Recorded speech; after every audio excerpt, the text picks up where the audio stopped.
Hey, hey, happy Tuesday with a double O. I've decided to start spelling Tuesday that way. Why not? Today we're doing You Know You're Right by Nirvana for Mr. Jaxie T. And also super duper duper special thanks to Mr. EEI for signing up for the Patreon supporter of the Cause Club. Thank you, friend.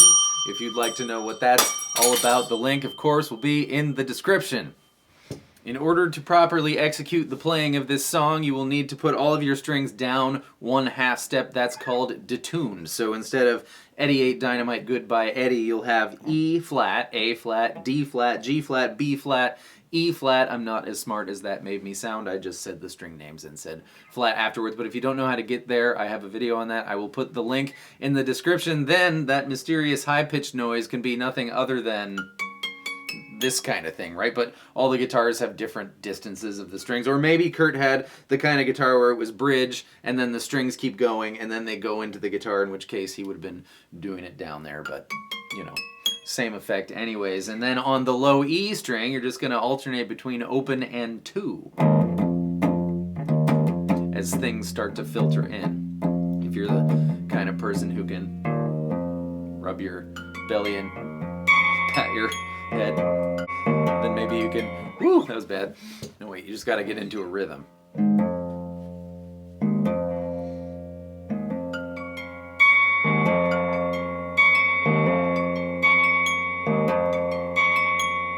That was better. In the interest of getting a groove going, let's make our strumming pattern down, down, up. That's it, over and over again. Down, down, up, down, down, up, down.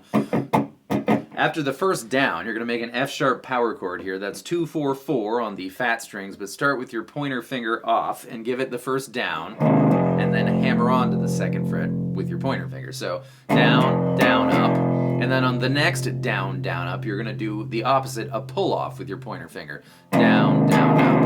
And if you put those together, down, down, up, down, down, up. But you want to give it some palm mute action to give it that chuk-a-chuk sound.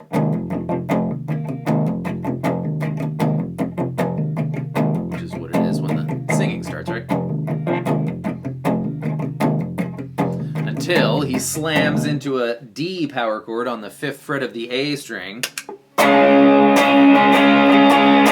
And then an E power chord on the 7th fret of the A string. So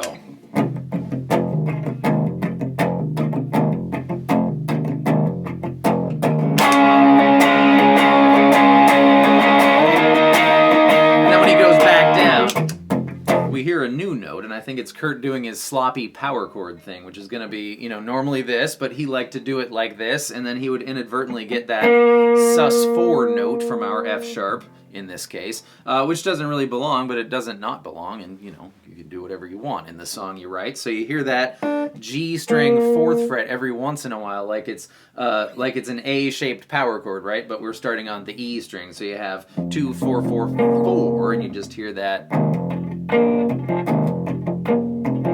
palm muted fashion still.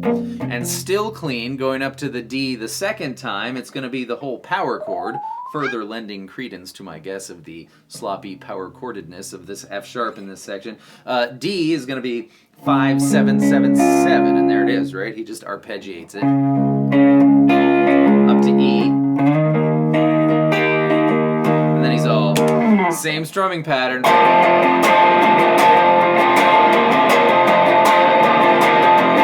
Just not palm muted this time. I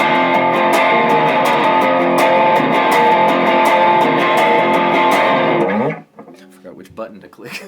And of course in that hey section after the thing we just did, he goes up to the D power chord now, not bar chord. And up to the E.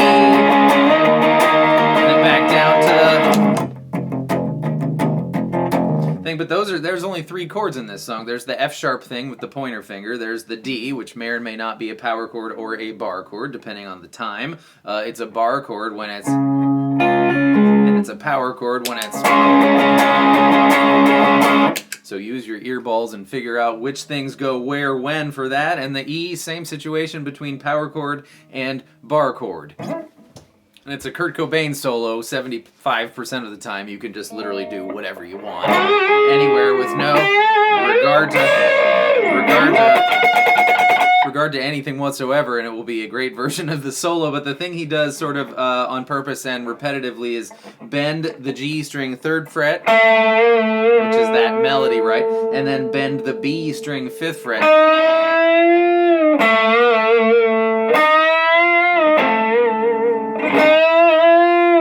And that takes care of that. That takes care of everything. That was the first time I hit a pedal in one of my videos ever, so I thought I'd mention it. This is the JHS Bonsai. It's got 9 different tube screamers in it, tube screamer clones in it.